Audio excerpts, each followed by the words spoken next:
Blessing was a lively young girl growing up in the peaceful village of Oko. Her family was neither rich nor poor, living a modest life of farming and trading. From a young age, Blessing was known for her beauty, with her glowing dark skin, deep dimples, and curious brown eyes that seemed to hold the secrets of the world. Despite her charm, she had a streak of independence that made her stand out from her peers.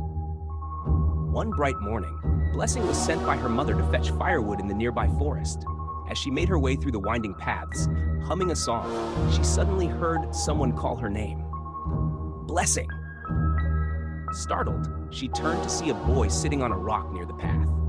He looked about her age, with smooth skin and eyes so bright they seemed to pierce her soul. His clothes were unlike anything she had seen, clean and elegant, as though they were untouched by the dust of the village. "Who are you?" she asked cautiously, clutching her basket tightly. "My name is Daniel," he said, smiling warmly. "I've seen you pass by here before. You're always humming, and I thought I'd like to know you." Blessing felt her cheeks flush. There was something captivating about him. She tried to ask him where he lived and why he was always in the forest, but his answers were vague. "I go where I'm needed," he said with a mysterious grin. Their conversation that day lasted for hours, and from then on, Blessing found herself looking forward to her trips to the forest. Daniel was always there, waiting for her with stories and riddles that made her laugh. As time passed, she began to feel something deeper, a connection she couldn't explain. One day, as they sat together under the shade of a large tree, Daniel took her hand. "Promise me something, Blessing," he said, his tone serious. "No matter what happens, you must never forget me. I'll always be with you, even if you don't see me." Blessing laughed. "Why would I forget you? You're my best friend." He smiled, but said nothing more. Years passed, and Blessing grew into a stunning young woman. Suitors began arriving at her home, seeking her hand in marriage. Her parents were delighted, but for some reason, every time a man expressed interest in her, something strange would happen. One suitor, a wealthy farmer, fell terribly ill the night before he was to bring his family to discuss the marriage. Another, a merchant from a nearby town, abruptly left the village, claiming he had seen a terrifying figure in his dreams, warning him to stay away from Blessing. The villagers began to talk. "There's something unnatural about her," they whispered. "Why does every man who courts her meet misfortune?" Blessing was confused and heartbroken. She couldn't understand why these things kept happening.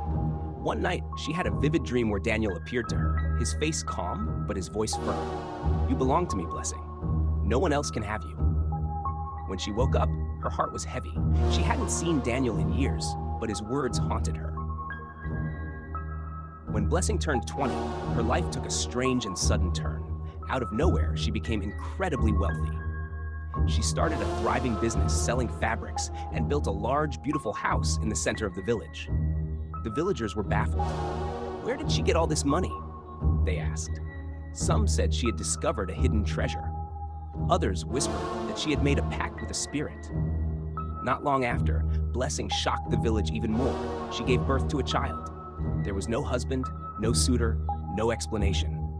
The baby, a beautiful girl named Grace, was perfect in every way. A year later, Blessing had another child, then another. By the time she was 30, she had given birth to 25 children, each as beautiful and intelligent as the last. Her wealth seemed endless, and she provided for her children in ways the villagers could only dream of. She built houses for them, sent them to the best schools, and ensured they lacked nothing. Whenever people asked her about the father of her children, she would smile and say, "He passed away before they were born." But the whispers never stopped.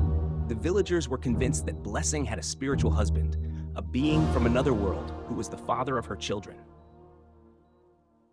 Blessing continued to have children, year after year, until she was 40 years old. By then, she had given birth to 50 children. Each child was unique, yet they all shared an otherworldly beauty that set them apart. Despite their brilliance and success, a shadow hung over them. No one in the village would marry them. Whenever someone showed interest in one of Blessing's children, they would suddenly change their mind, as if an unseen force was driving them away. Blessing's children began to question her. "Mother, why does no one want to marry us?